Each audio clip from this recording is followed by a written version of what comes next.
Muito bem, boa noite a todos. Vamos lá, hoje todos os dias são especiais, né? Mas é muito bom quando a gente pode comemorar um aniversário ministerial, porque o Senhor Jesus nos disse para que nós orássemos ao Senhor da Seara para que Ele mandasse ceifeiros. E hoje estamos comemorando mais um. E olha, irmãos, nós temos que pensar, como o pastor Neil disse, não em Neil, Viana, Ricardo, não. No cargo de pastor, nós estamos ajudando outras igrejas que não têm pastor. A gente vai distribuir ceia, a gente vai fazer as coisas lá. Então, há um privilégio da nossa igreja de ter essa liderança. E é bem interessante ter liderança. Fiquei pensando no pastor Ricardo, né? Olha, Ricardo é um nome de rei, sabia? Sabe que na Inglaterra aí teve 3 reis com esse nome Ricardo, lá pelo século XII, XIV. Mas sabe, todos eles eram guerreiros. Todos os reis Ricardos foram guerreiros, todos. Mas eu não queria falar de um rei Ricardo, eu queria falar até de um outro líder, né? Porque Ricardo é um líder, e eu quero falar de um outro líder hoje, das características de um outro líder. Vamos pensar um pouco em Davi. E vamos estudar um trecho, eu vou falar de outros trechos da vida dele, mas eu queria que nós começássemos pensando aqui em 1 Samuel, capítulo 17, primeiro livro de Samuel, capítulo 17, nós vamos estudar um pouco esse contexto da guerra, já que eu comecei com Ricardo, um líder guerreiro, vou falar de Davi, um líder guerreiro, e um líder guerreiro diferente.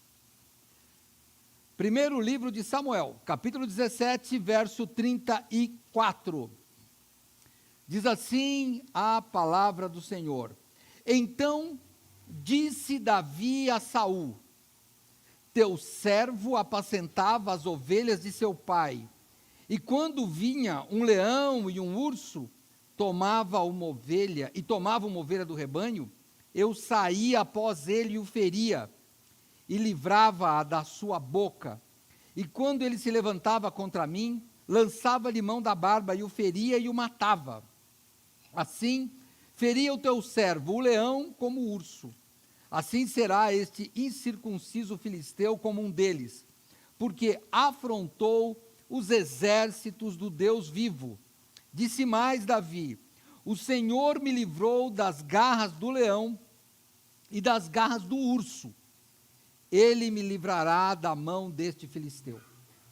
Então disse Saul a Davi: Vai e o Senhor seja contigo.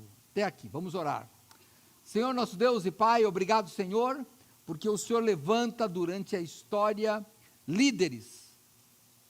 E o Senhor levanta durante a história líderes guerreiros e continua fazendo isso. E te agradecemos, ó Pai, pelo privilégio que temos de estarmos comemorando o aniversário de mais uma liderança, Senhor. Muito obrigado. Te agradecemos, Pai, por todos aqueles que estão trabalhando nesta obra aqui, Senhor. Muito obrigado, Pai. Nesse instante, Senhor, e durante os bastidores, alguns estão trabalhando atrás das câmeras, estão trabalhando no som, estão trabalhando na cozinha, estão trabalhando, enfim, em vários lugares, Senhor, que não aparecem, mas também são líderes que fazem a tua obra ser diligente, a sua obra caminhar, a sua obra prosseguir. Obrigado por cada um deles, Pai. E agora, em especial, pedimos pelo ministério pastoral do nosso líder, do nosso pastor Ricardo. Pedimos ao Pai que o Senhor o abençoe, que ele exerça esta liderança com fé, com diligência, com resiliência, com esperança. Nós pedimos, Senhor, isso em nome do nosso líder maior, em nome do Senhor Jesus Cristo. Amém. Vamos lá. Vamos pensar nesse líder Davi. Eu sei que nós já sabemos muito de Davi, é bom. É bom, cada vez que nós pensamos em um líder como Davi, nós vamos descobrindo coisas novas. Quando você viu aqui um trecho, mas eu vou antecipar esse trecho, aliás, eu vou um pouco para trás para chegar aqui. Vamos no capítulo 16. Se você puder voltar aí, se sua Bíblia for de papel, volte uma página aí. Se for no celular ou em algum dispositivo aí, você volta um pouco aí. Capítulo 16 do livro de 1 de Samuel, diz assim no verso 1. Então disse o Senhor a Samuel: até quando terás dó de Saul, havendo-o eu rejeitado, para que não reine sobre Israel? Enche um chifre de azeite e vem, e enviar-te-ei a Jessé, o belemita, porque dentre os seus filhos me tenho provido de um rei. E aqui vai a nossa primeira lição aqui. Saul, Samuel, Davi, Jessé, todos esses personagens que eu estou citando aqui, ninguém citou o nome de Davi. Davi era até então um ilustre desconhecido, mas a ideia do líder da casa do Senhor brota no coração do Senhor. Essa é uma diferença, pastor Ricardo. Não pode ter nascido no seu coração, mas se nasceu, foi Deus que colocou aí dentro. Porque a ideia do líder sai do Senhor Deus. Ele é que diz: eu me provi de um rei. Então, o futuro rei aqui, e veja, eu me coloco no lugar de Samuel, o profeta, ele não tinha a mínima ideia, porque ele tinha, há pouquíssimo tempo, ungido Saul rei. Saul estava reinando. Saul era o rei de Israel. E ele fez desobediência, praticou desobediência, não seguia os caminhos do Senhor, mas ele afinal era um rei.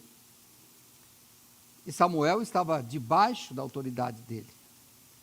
Mas então, Deus diz: olha, vai para um lugar desconhecido aí, praticamente, uma família que não é famosa, uma família que não tem status, mas vai até lá, e eu vou te mostrar o rei. Então começa, Samuel chega na casa de Jessé. Jessé é o pai de Davi, de outros rapazes. E o contexto aqui é de guerra, vocês sabem, mas você que está aí na rede social, ou você que talvez não tenha destreza ou conhecimento, da história bíblica, o povo de Israel estava em guerra com o povo filisteu. Então, era essa a situação. E no meio dessa coisa, ele falou: vou trocar o rei. Samuel, vai na casa desse homem. Jessé, o belemita, porque era de Belém. Nascido de Belém, fala: vai lá, vou te mostrar o rei. E Samuel foi, e eu uso a palavra, se ele foi no escuro, estou indo lá. Ele chega e acontece o seguinte, capítulo 16, se você está comigo aqui de 2 Samuel, vamos no verso 4. Fez, pois, Samuel o que dissera o Senhor e veio a Belém. Então os anciãos da cidade saíram ao encontro, tremendo, e disseram: de paz é a tua vinda? E disse ele, Samuel: é de paz. Vim sacrificar ao Senhor. Santificai-vos e vinde comigo ao sacrifício. E santificou ele a Jessé e a seus filhos, e os convidou ao sacrifício. E sucedeu que, entrando eles, os filhos de Jessé, viu a Eliabe e disse: certamente está perante o Senhor o seu ungido. Então, o que acontece?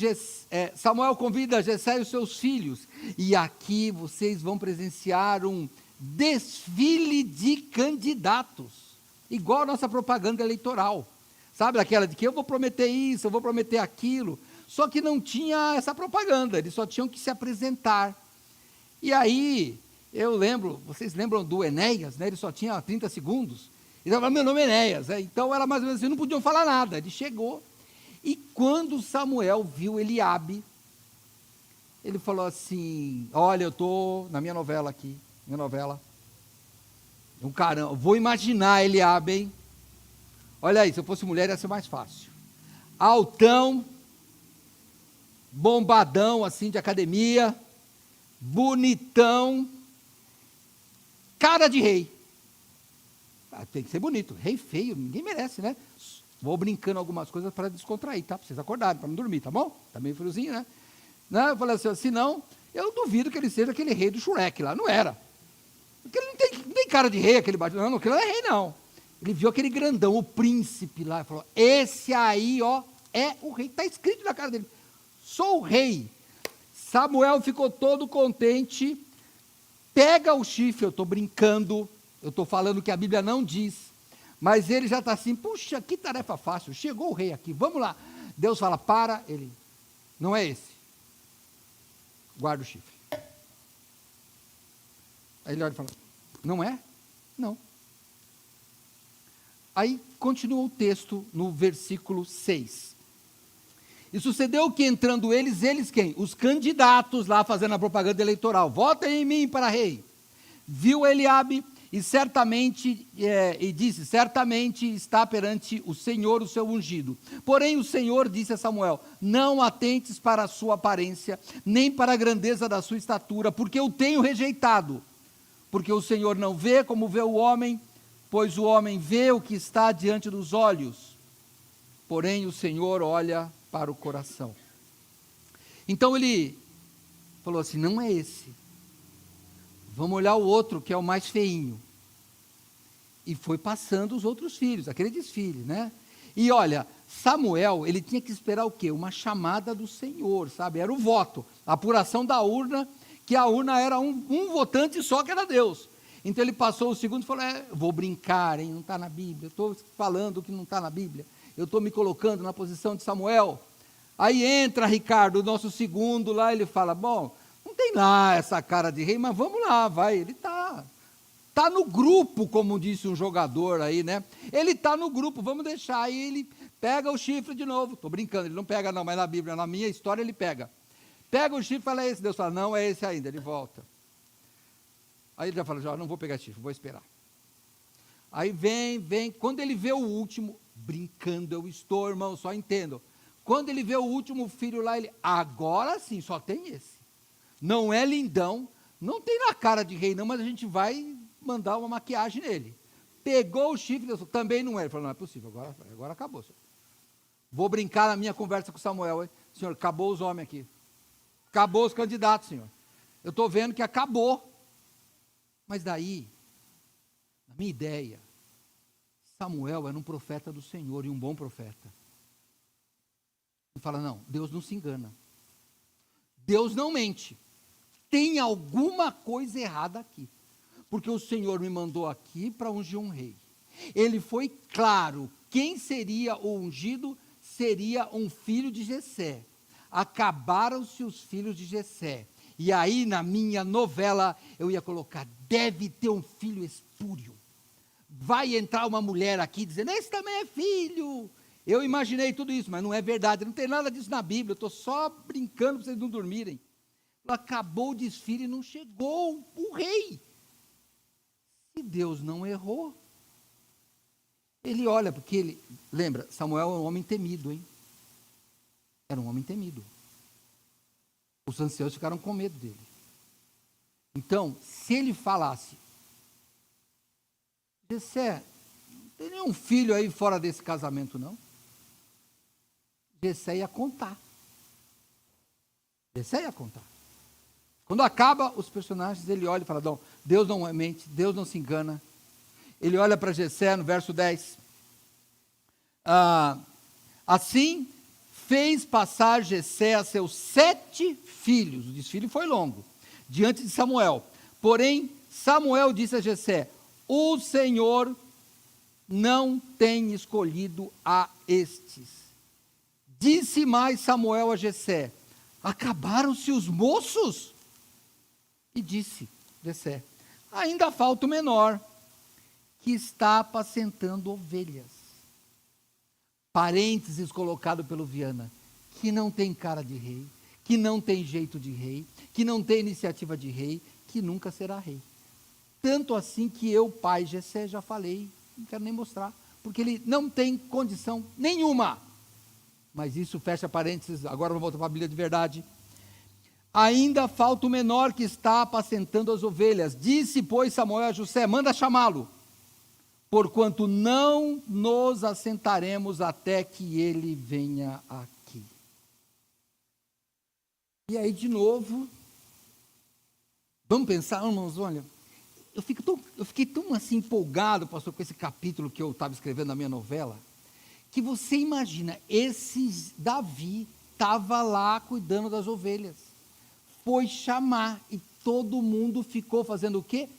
Parado esperando. Sabe aquela de que, olha, jantar está pronto, tudo pronto, mas o pastor Neu não chegou, ele atrasou na aula, vamos esperar. Aí, Marilda, vou colocar você no rolar e fica, Marilda, onde ele está? Põe aí no Google, vê, cadê ele, onde ele está? Só que não tinha Google na época, né? E cadê esse Davi que não chega? Vem Davi. E Davi não chega, e todo mundo lá batendo papo, e cadê Davi que não aparece? Porque ele estava no passo. Aí quando chega, né, eu vou brincar de novo aqui, aí Saul está olhando assim, cadê o rei? Aí ele olha para baixo, fala, porque Davi não devia ser tão alto, porque Eliabe que era o reizão, hein?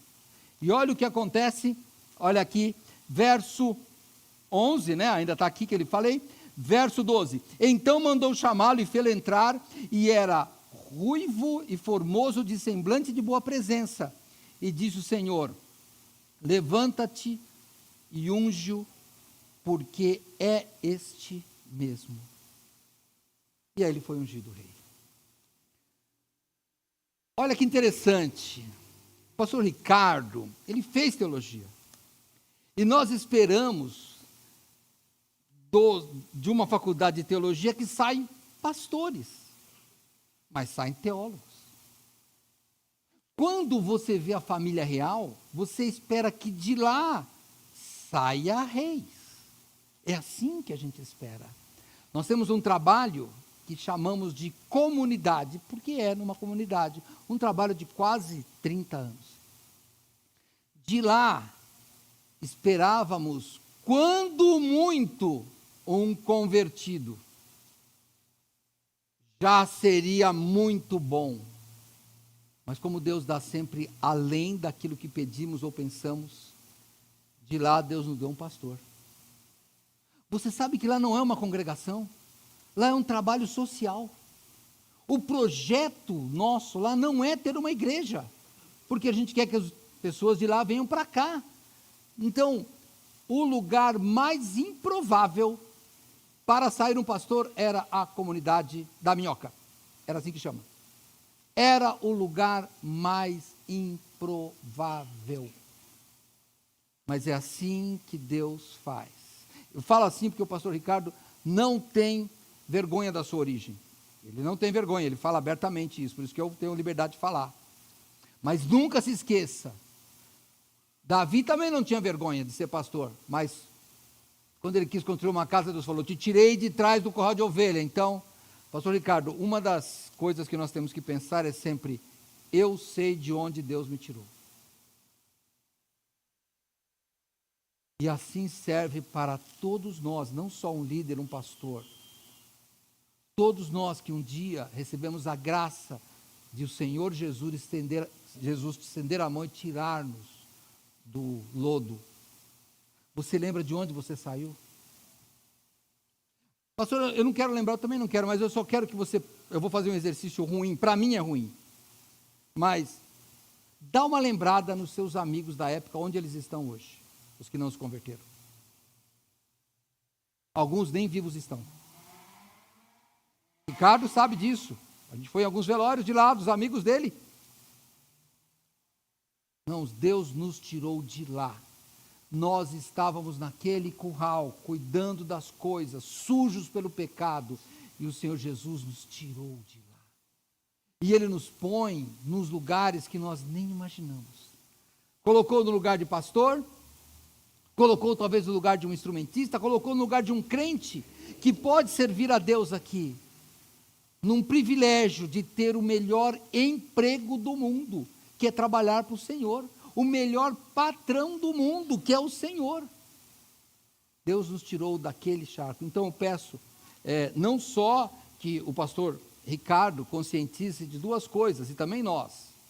Primeiro, está aqui, porque quando eu era criança eu queria ser pastor. Não, porque Deus escolheu. E se quisesse ser, foi Deus que colocou no seu coração. Não vem de nós. Segundo, Ele nos tira de qualquer lugar improvável. E quanto mais improvável, Ricardo, essa é que é a beleza. Quanto mais improvável, maior é o milagre. Se um dia um dos meus filhos, ou o filho do pastor Neil, for pastor, não é improvável.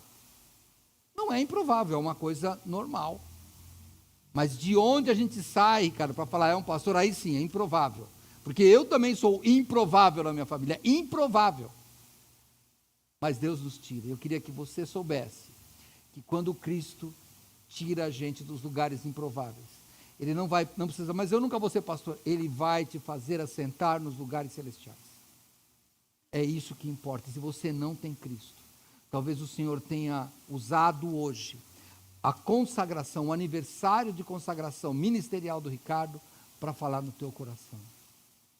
Deus tem um lugar melhor do que onde você está, porque Ele sempre nos dá um lugar melhor, por mais improvável.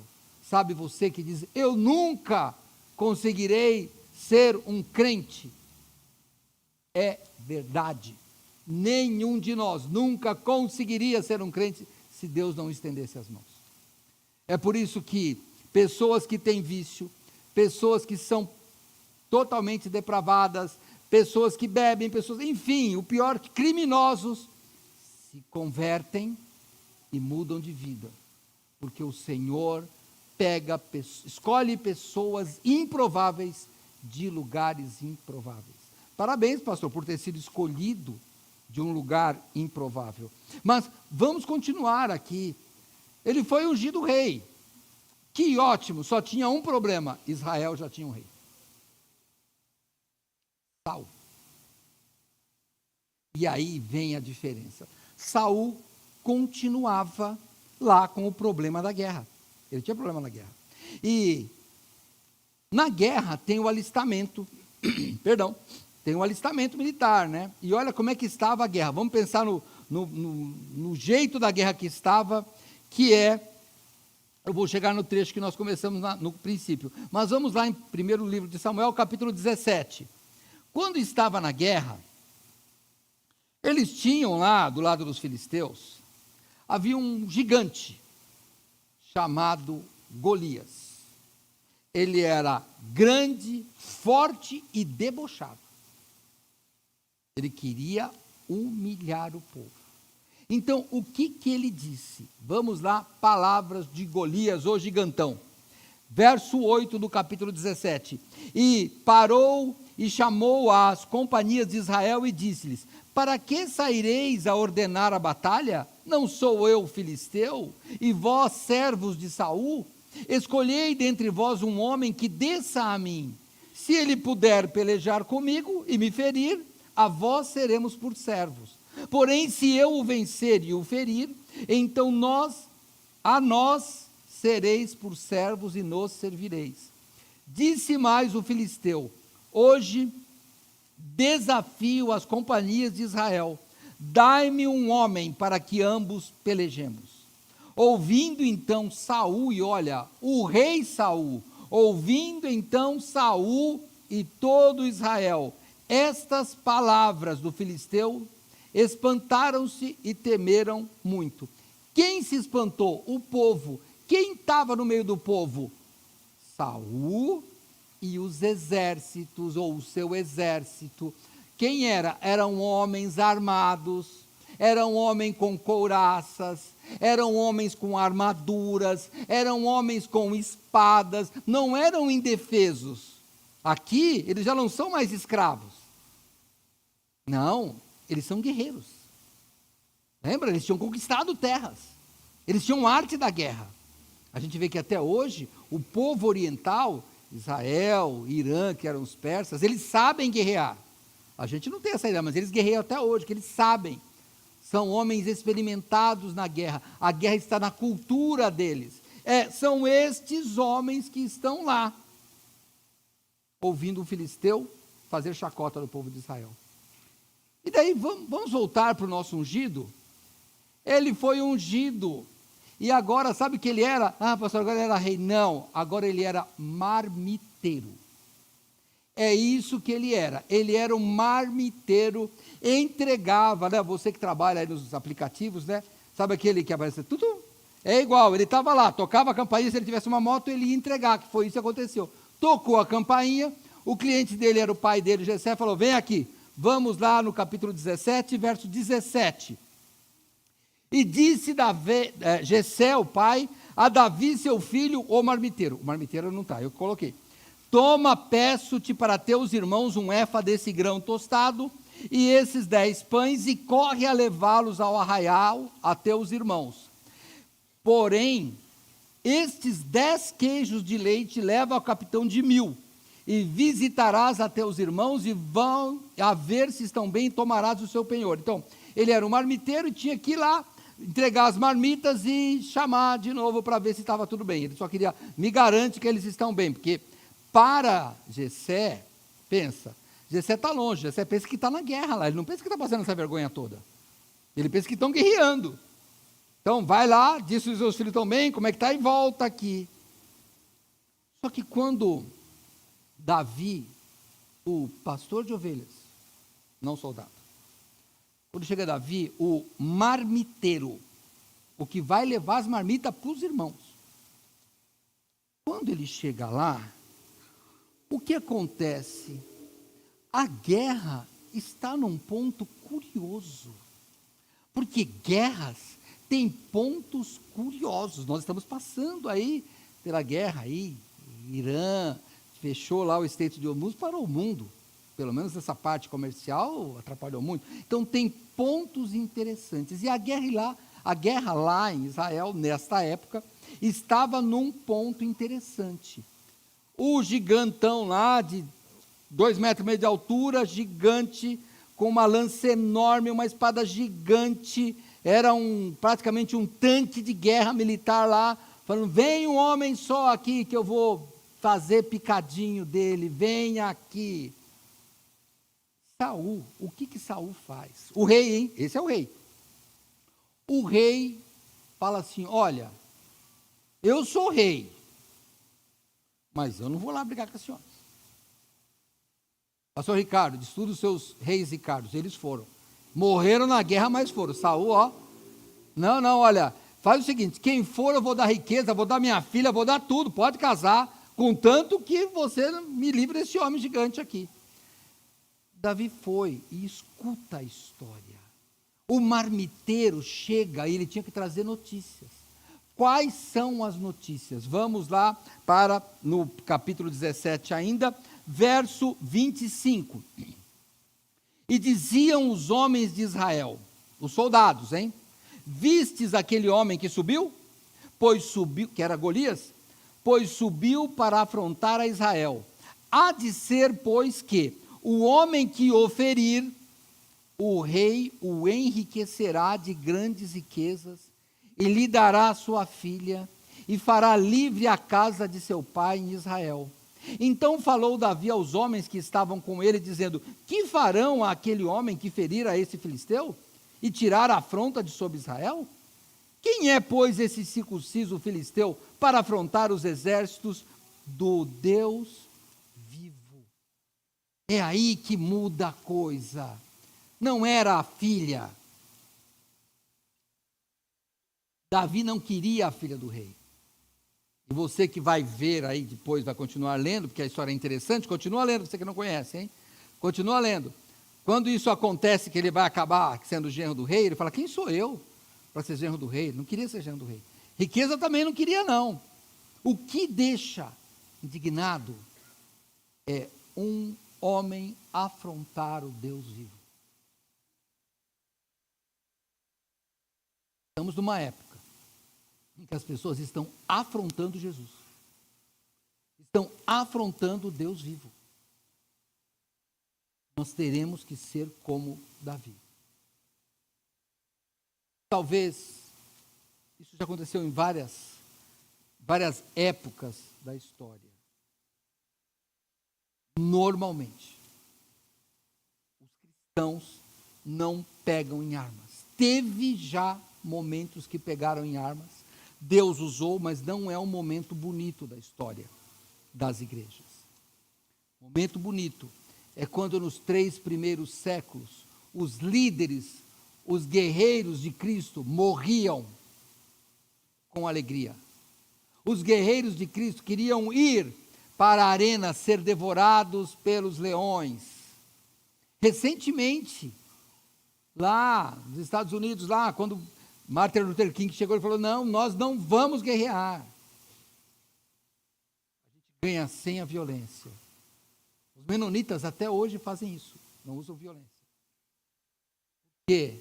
Porque a nossa guerra não é contra a carne e o sangue, mas contra as hostes espirituais da maldade. E aí eu pergunto para todos vocês, para todos nós cristãos, estamos guerreando espiritualmente?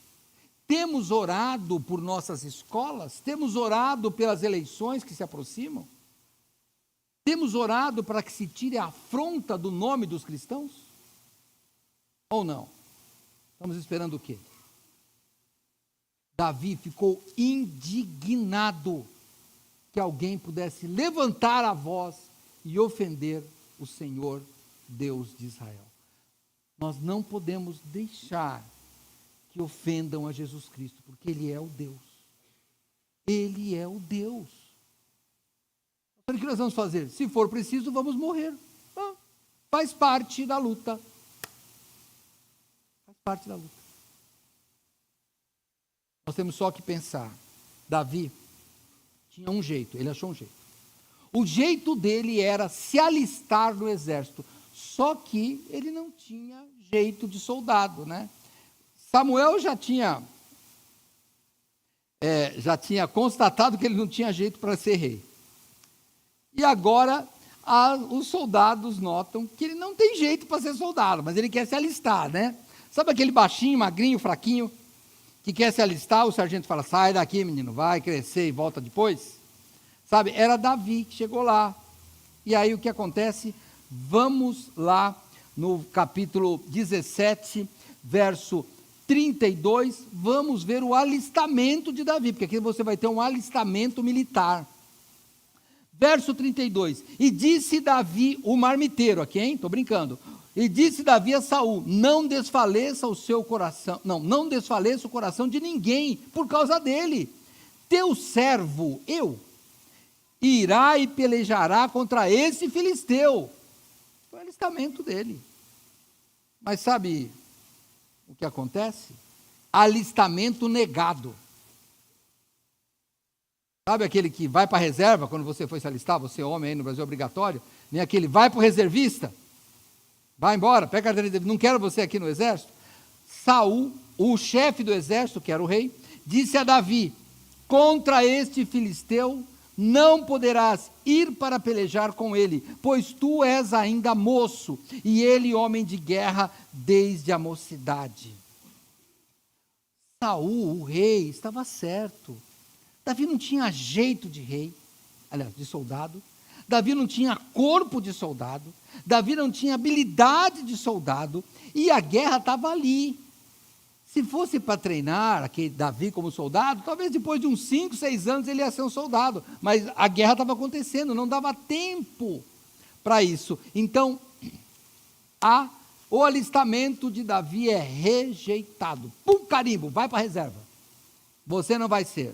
Mas Davi não era um soldado, verdade. Mas Davi estava nas fileiras do exército do Deus vivo. E a fileira dos exércitos do Deus vivo não tem homens que precisam de armas, que precisam de armadura. Ele simplesmente luta pela fé. Por quê? Porque o Deus vivo é o Deus que escolhe, é o Deus que provê, é o Deus que executa. Assim como o pastor Ricardo, assim como o pastor Neil, assim como eu, A gente não tem cara de pastor. A gente não tem cara, não, dá uma olhada para nós, irmão. Tem cara, a gente não tem cara de pessoa que vai estourar aí, não é o nosso jeito. Dá para notar, como já disse o pastor Neil, vocês aqui de Vila São José sabem onde a gente mora, sabem o carro que a gente tem, encontra a gente aí nas pizzarias simples que a gente come. Vocês encontram a gente aqui. É assim. Vocês sabem de onde nós somos. Mas ele tinha fé.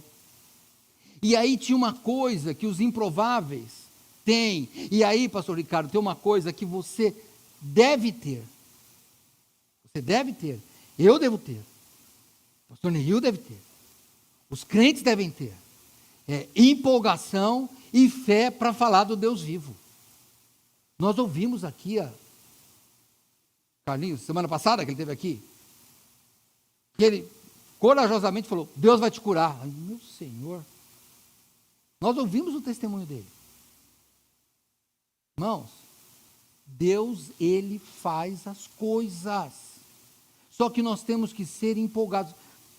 Vamos abrir um parênteses aqui. Nós que ouvimos a mensagem, não dá vontade de ir lá ajudar o Carlinhos na história dele? Porque parece aquele negócio que dá vontade de ir. Por quê? Por causa da empolgação.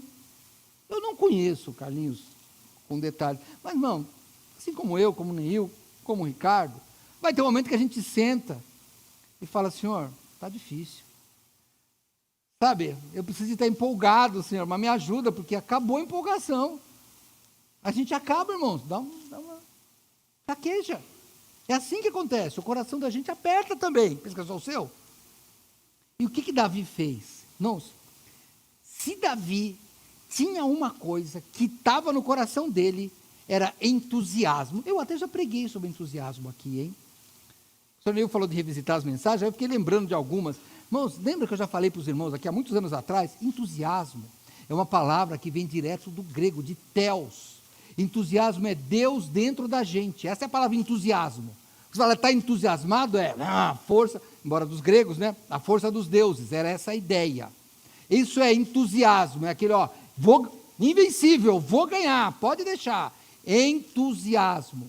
Davi tinha isso. Olha o que ele fala, capítulo 17, vamos para o verso 34.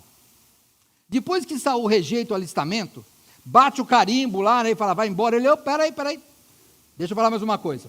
Verso 34. Então disse Davi a Saul, teu servo apacentava as ovelhas de seu pai, e quando vinha um leão ou um urso, tomava uma ovelha do rebanho, eu saía após ele e o feria, e livrava da sua boca, e quando ele se levantava contra mim, lançava-lhe mão da barba, e o feria e o matava. Assim feria o teu servo o leão como o urso. Assim será esse incircunciso filisteu como um deles, porquanto afrontou os exércitos do Deus vivo. Disse mais Davi, o Senhor me livrou das garras do leão e das garras do urso. Ele me livrará da mão deste filisteu. Então disse Saul a Davi, seu alistamento foi aprovado. Vai e o Senhor seja contigo. Nós vamos só pensar uma coisa aqui. A gente faz uma caricatura de Saul. Mas, irmãos, Saul conhecia o poder de Deus. Ele conhecia o poder de Deus. Ele foi ungido por Samuel. Você aí depois pesquisa na sua Bíblia, você que não tenha o conhecimento bíblico, mas quando escolheram Saul, ele estava escondido lá atrás, das bagagens. Lá, e Deus falou, é esse daqui. Então, olha, Saul sabia o poder de Deus. Saul sabia que Samuel, que tinha feito aquilo com Saul, que tinha ungido também como rei, e ele sabia do poder de Deus. E quando Davi usa o argumento Deus, quebra as pernas, né, no sentido figurado, de Saul. Sabe, o Ricardo já deve ter passado isso, eu, pastor Neil, também já passamos com certeza. Pastor Ricardo, eu creio que também já. Quando alguém chega e fala, Deus está tocando no meu coração para fazer isso, a gente fala, então vai, eu vou brigar com Deus, vai. Às vezes a gente fala, não está do jeito que Deus pediu, mas já que você está falando que Deus colocou no coração, aí quebra a gente, né? O pastor Neil já falou isso, quando a pessoa fala, Deus mandou comigo, a gente vai falar que não, vai ficar brigando contra Deus. Se Deus falou, filho, vai, né? Eu vou só orar. para que seja verdade, porque se você se enganou no negócio.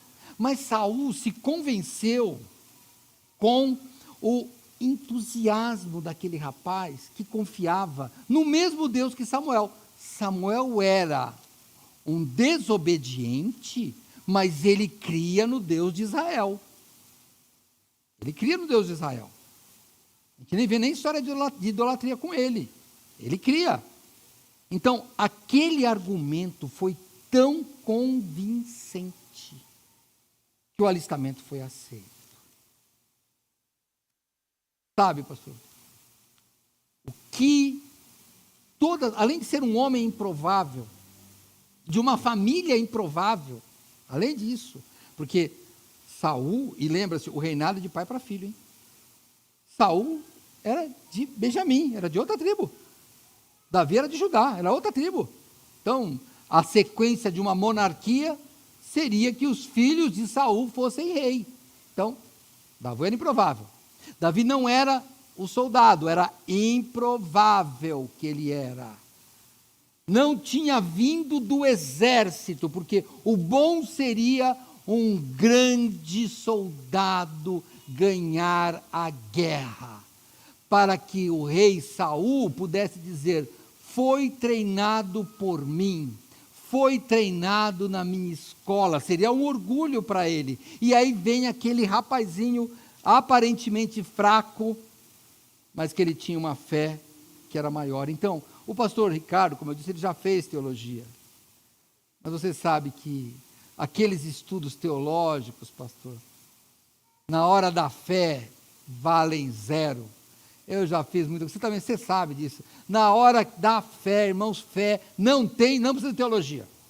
Olha, para ser pastor é bom você estudar, etc., se preparar. Mas, irmão, não vai estudar teologia para aumentar a fé. Muito pelo contrário, né, pastor? Lá você perde. Você pode perder. Depende da matéria que você faz. Porque eles vão te confrontar.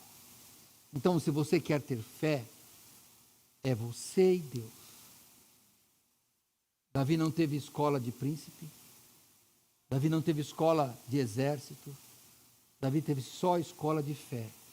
E o que ele diz? Já funcionou. Deus já fez milagres na minha vida. E esse mesmo Deus continuará a fazer milagres. Continue assim, pastor. Mas eu quero falar contra os crentes também. Deus já fez milagre na sua vida? Deus já fez? Talvez tenha salvado a filha do seu filho, de um ente querido, não sei. Deus já fez milagre na sua vida? Coisas que você pensou que não ia acontecer e Deus te deu além. E o que você faz agora? Cadê a perseverança? E agora é hora de abandonar? Agora é hora de esmorecer? Agora é hora de enfraquecer? Só vai para frente quando tem problema? Meu irmão, se você é um daqueles que, minha vida não está dando certo, eu vou sair da igreja. Cuidado, irmão, se só dá certo quando te aperta, vai ter, né? Deus vai ter que te apertar. Não faça isso. Nós temos que servir a Deus com alegria em todos os dias. No momento que precisar da guerra, você tem que estar com a munição, e a munição do crente é a fé. Dá uma olhada, na hora da guerra, nenhum soldado serviu, nenhum forte serviu, nenhum astuto arquiteto de plano serviu um homem de fé. Irmãos, é um homem de fé que salva a nação. Você pode ser um homem de fé, uma mulher de fé, que vai salvar a nação. E a nação pode ser a sua família, a nação pode ser o seu trabalho, a nação pode ser a sua escola, a sua faculdade, a nação pode ser os seus vizinhos, a nação pode ser o seu casamento. Você é um homem de fé? Você é uma mulher de fé? É hora então, que está com problema, é hora de você enfrentar. Arme-se com a fé. Vá para frente. É assim que nós conseguimos fazer 4, 20, 30 anos de ministério. Por causa da fé. Se não, irmãos, não adiantava. Não adiantava, irmãos. Não adianta. Sem fé é impossível agradar a Deus, não é isso? Não adianta. Mas eu tenho teologia. Sem fé é impossível agradar a Deus. Ah, mas eu sou uma boa esposa, eu sou um bom marido, eu faço tudo o que ele quer, eu faço tudo o que ela quer. Sem fé é impossível agradar a Deus. Mas eu preparo minha mensagem, eu preparo meu instrumento, eu preparo minha voz, estou fazendo curso, e sem fé é impossível agradar a Deus. Repete isso umas 1000 vezes e vê se convence. Fé. Pastor, diácono, professores, crentes, líderes, vocês aí da mesa de som, vocês da transmissão, só fé. O resto vai vir depois. Só fé. Continue. Mas vamos lá.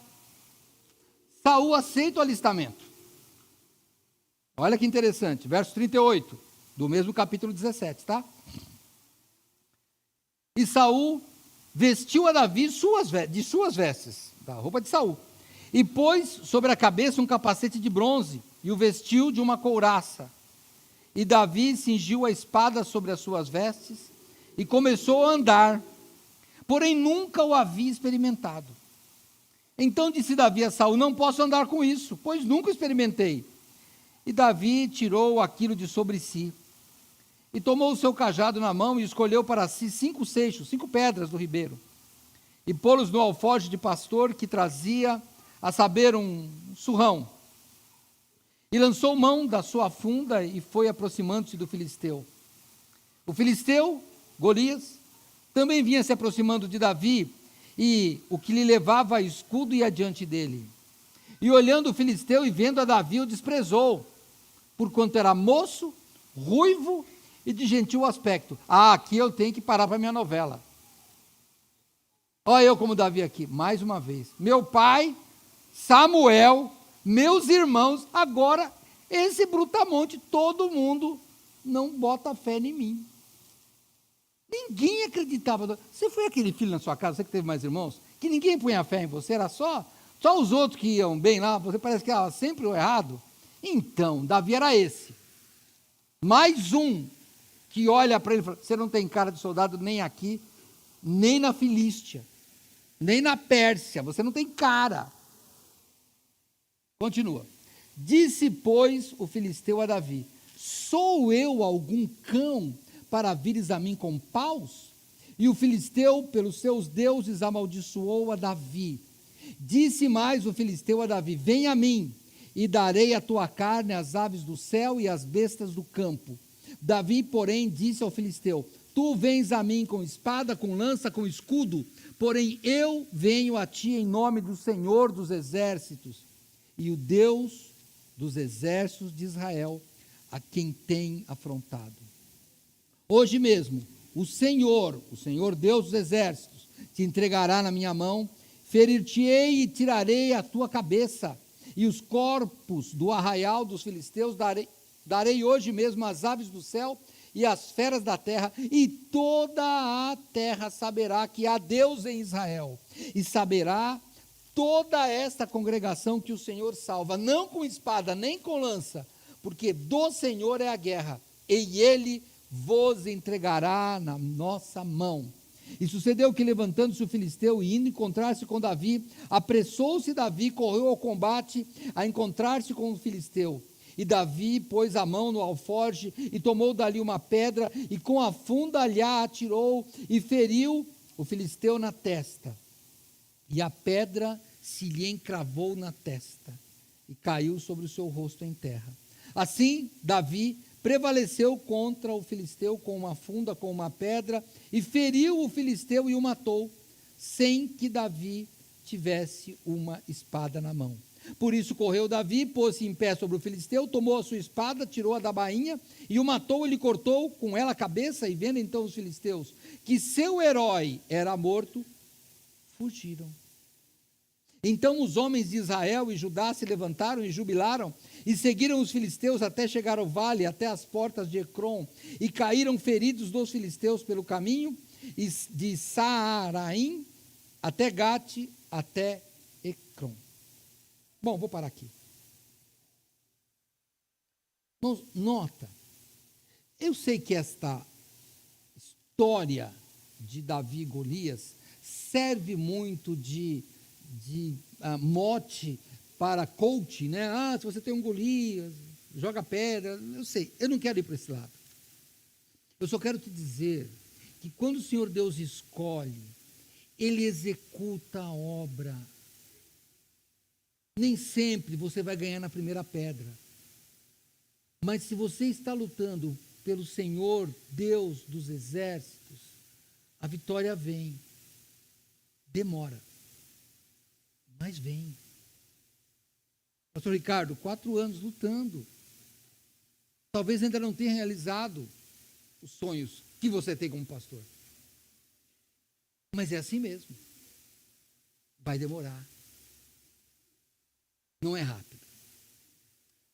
Já faz 4 anos. Não. Não é rápido. Eu comentava hoje de manhã com o pastor Neil. Há uns 20 anos atrás, a gente queria construir um templo. E lançamos um sonho, lembra? E a igreja aceitou o sonho, nem sabia nada. Passa 20 anos para a gente conseguir comprar um imóvel. Não tem importância. É o Senhor dos exércitos que sabe a hora. Então, pastor Ricardo, não desanime por nada, irmão. Não desanime, porque o Senhor tem a hora dele. E é naquela hora, e você vai sentir. É algo que Davi sabia o que ele estava fazendo. Ele não confiou nele. Em todos os instantes ele fala, eu venho em nome do exército, do Deus dos exércitos. Eu venho em nome de Deus, eu venho em nome de Deus. O Deus que me livrou, a fé dele estava baseada unicamente no Senhor e não nele. E não nas habilidades dele. Tanto que ele fala, se eu matei um urso e um leão, eu também vou matar o filisteu. Ele não fala isso. Ele fala, o Deus que me livrou do urso e do leão é o Deus que vai vencer a guerra. Talvez você que esteja me assistindo aí, ou você que está aqui hoje, tem lutado contra vícios, lutado contra a sua incredulidade, lutado contra problemas do seu casamento, na sua vida financeira, não sei quais problemas que você tem. Eu só queria te dizer, permaneça firme na fé que há no Senhor Jesus Cristo, porque no momento certo, Ele vai te dar a vitória. Ele disse que já venceu o mundo, então não tem por que se preocupar, mesmo que a gente morra, não tem que se preocupar.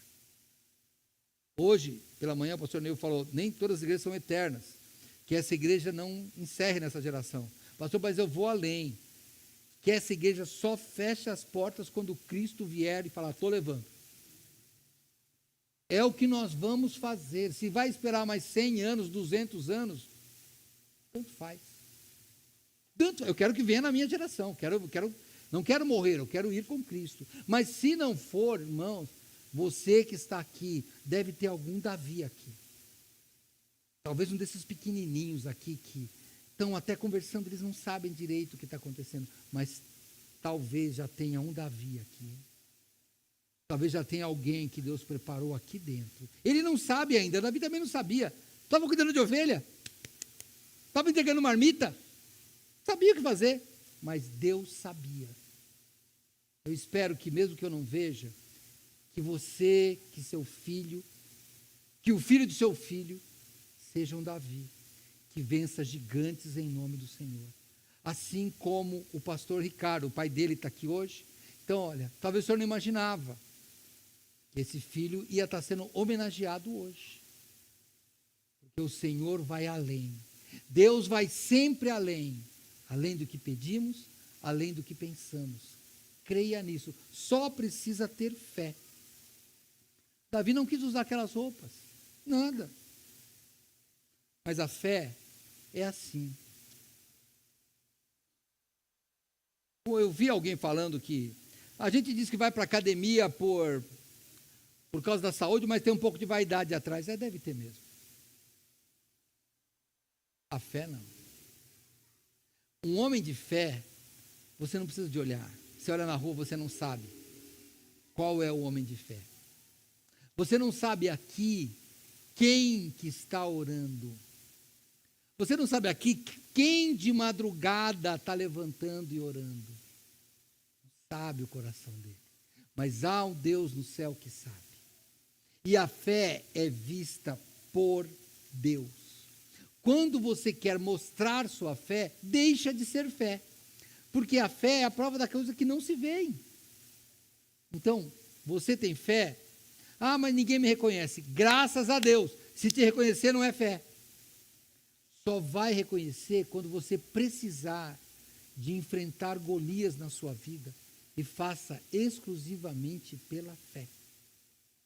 É assim, pastor Ricardo, que nós vamos concluindo o nosso ministério de fé. A sua empolgação tem que ser tal que as pessoas falam, pastor, desiste disso que não vai dar em nada. E você, não, Deus vai fazer isso. Eu não vou conseguir, com certeza que eu não vou, mas Deus vai conseguir, porque é pela fé que nós agimos, não pela vista. Então pense assim, não só o pastor Ricardo, não só eu, o pastor Neil, mas todos aqui, nós só podemos agir pela fé, assim como Davi. Sabe de uma coisa? As nossas origens, pastor Ricardo, elas não saem de nós, né? A gente não sai. Tem irmãos que vão para outros países aí, mas chega aqui, né? Se tirar o arroz e feijão, acabou, é as nossas origens, não tem jeito, tem que comer, não é? Os pernambucanos, não tira meu jabá não, as minhas origens eu não esqueço. E Davi escreve o Salmo 23. O Senhor é meu pastor, nada me faltará. A origem dele estava expressa na poesia, e a poesia espelhava o coração dele. Era um homem de fé. Mas, vamos pensar, a vida de Davi é muito grande, já meu tempo já foi. Dava para falar das perseguições que ele teve de Saul, dos problemas que ele teve de fugir, não. Eu vou fazer o seguinte, pastor Ricardo, eu já vou lá para o fim do ministério de uma pessoa, que é a coisa mais importante. Uma das coisas mais importantes, você pode falar, qual foi a coisa mais importante que Deus usou Davi para fazer? Ah, foi vencer o filisteu. Olha, eu ouso dizer, não foi. Eu vou ler um trecho que eu acho que é a coisa mais importante da vida de Davi. Vou pedir para você ir no segundo livro de Samuel, no capítulo 23, segundo livro de Samuel. Está no primeiro, o segundo é o próximo, né? Segundo livro de Samuel, capítulo 23, e para mim, pastor, é o mais importante. 23, verso 1. Estas são as últimas palavras de Davi. E eu, antes de falar as palavras, eu vou lembrar, né? Estou lembrando da mensagem desta manhã. Pastor Ney, eu vou recapitular aí, que você tem no YouTube, é só você ver.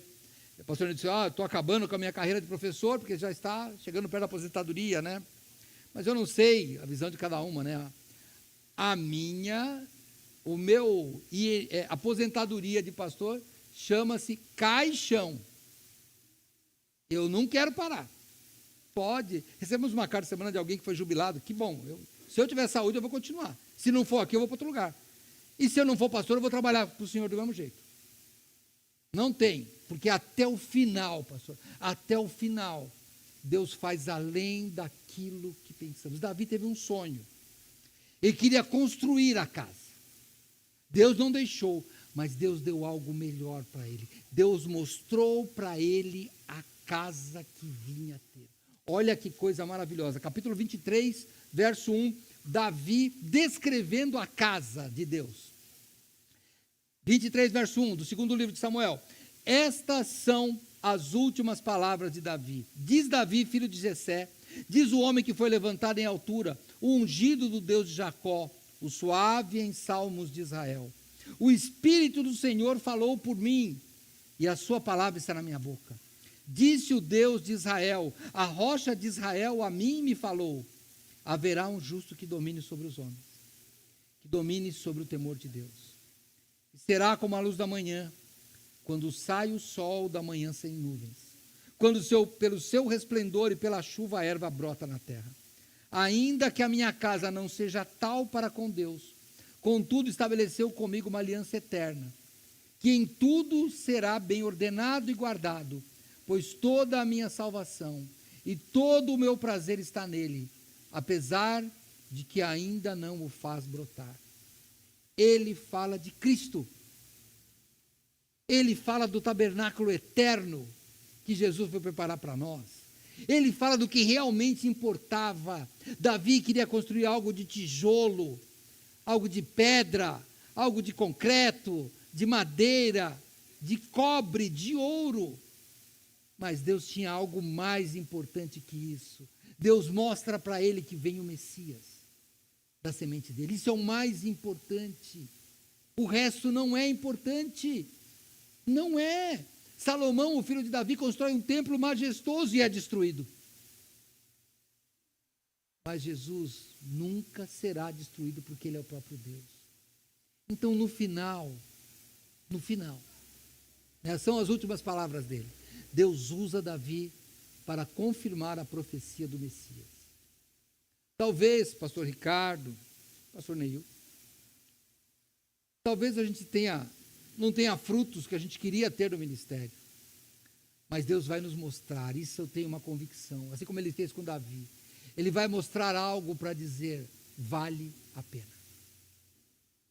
Porque Jeremias, outro profeta, Isaías, outro profeta, só sofreram, mas não desistiram. Sabe por quê? Porque valia a pena.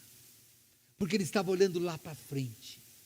E é assim que eu, pastor Neil, e principalmente o pastor Ricardo, que está começando aos nossos olhos, ele tem que olhar lá para frente. Assim como você, crente em Cristo, tem que olhar lá para frente. O Messias virá.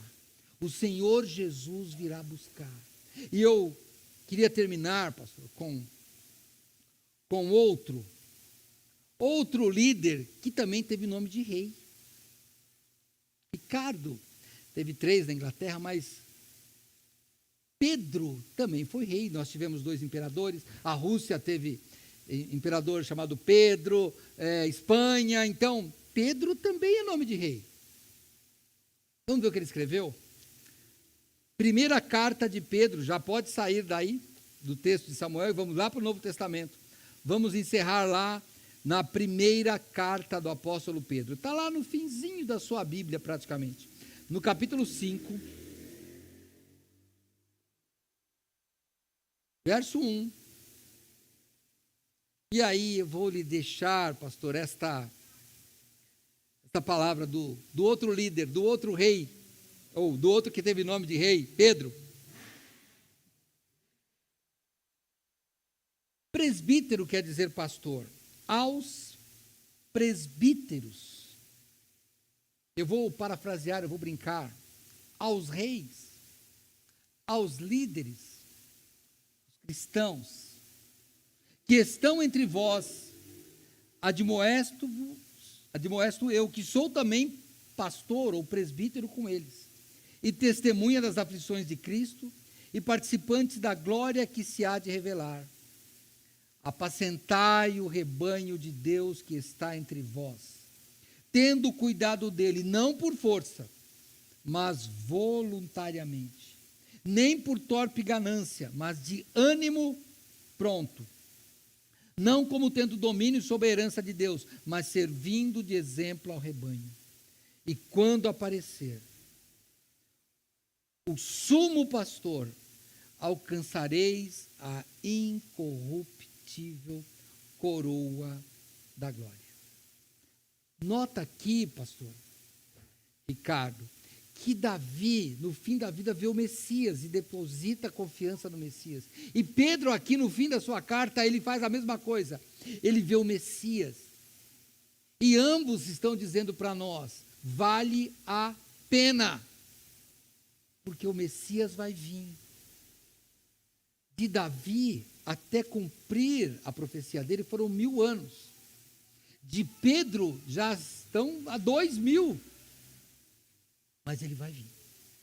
É por isso que nós estamos aqui. É por isso que você está aqui, pastor. 4 anos não é nada. Se tiver que esperar mais 1000, não vai dar tempo de você alcançar. mas vale a pena. O nosso desejo é que você, pastor, assim como para mim, para o pastor Neil, é que a gente nunca se desvie do caminho. E que no final a gente possa, fechando os olhos da morte, olhar para vocês, para os membros daqui e falar: continuem, porque vale a pena.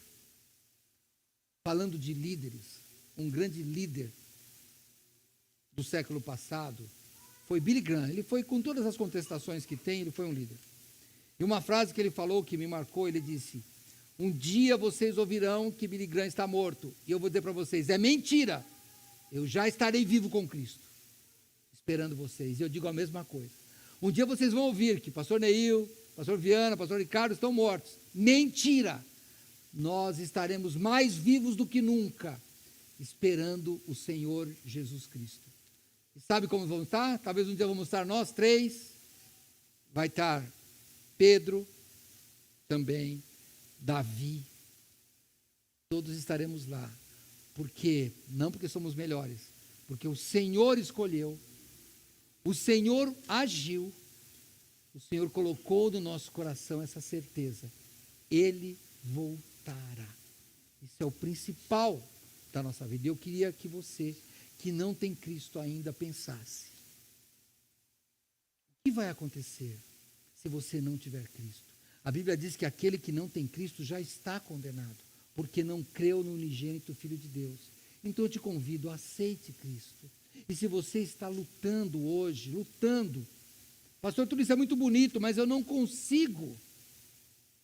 Eu vou te aconselhar a fazer igual eu faço. Leia a Bíblia de um jeito vivo, pensando que Davi tinha problemas, que Davi sofria bullying da família, ia ser processado Jessé, porque quase que ele não foi rei, porque Jessé escondeu.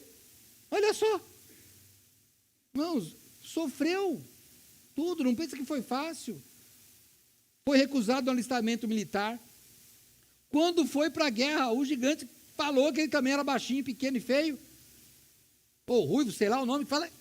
Irmãos, todos os problemas, mas ele tinha uma coisa, que Davi, que Pedro, que eu, que o pastor Ricardo, que você, temos ou podemos ter, é a fé no Deus vivo. Deus que enviou seu Filho Jesus para morrer por nós, ressuscitou e virá nos buscar. Faça isso hoje. Vença a batalha por Cristo. Vamos orar. Vou dar um tempo para você pensar na sua vida, eu vou pensar na minha. Parabéns, pastor Ricardo, enquanto nós pensamos, parabéns, 4 anos, é um privilégio ter o pastor trabalhando conosco.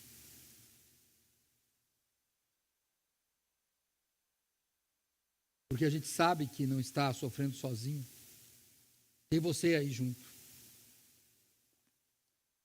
E sabemos também da sua caminhada, porque nós também passamos por ela.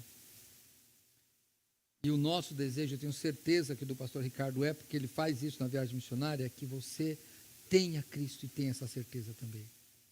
Hoje é o dia de você fazer isso. Hoje é o dia de você enfrentar. Você vai enfrentar um gigante que você consegue ver esse inimigo todos os dias quando você olha no espelho. Você é o pior inimigo seu, ou o maior inimigo seu, porque você não se deixa levar pela fé em Cristo, não aceita Jesus, não confia nele. Então hoje, faça um voto e vença isso. Aceite Jesus, entregue-se a ele, volte você que está longe. Tome uma atitude cristã, você que precisa de tomar. Senhor Deus, muito obrigado, Pai, pelos exemplos que Tua palavra nos dá. Obrigado, Senhor, pela vida de Davi, pela vida de Pedro, Senhor, e de tantos outros heróis, líderes, guerreiros, que a Tua palavra nos conta. Muito obrigado, Senhor, por eles. Muito obrigado, Senhor, pelo privilégio que nós temos de ter um líder, um guerreiro, que é o pastor Ricardo conosco. Muito obrigado, Senhor. Dele força nas batalhas, Pai. Dele entusiasmo, Senhor Deus. Que ele esteja sempre disposto, de ânimo pronto, para vencer as batalhas pela fé, para ganhar almas para Cristo. Que o Senhor possa coroar o seu ministério com frutos de arrependimento das pessoas que ouvem. Te peço, Pai, que em breve ele possa ter uma igreja completa, funcionando e partindo para outras ainda, para que o teu evangelho cresça. Desvencilhe, Senhor Deus, das coisas desse mundo, das armaduras que querem nos colocar e colocar nele. Te peço, Pai, que ele possa batalhar sempre pela fé. Nós clamamos, Senhor, em nome de Jesus. Amém.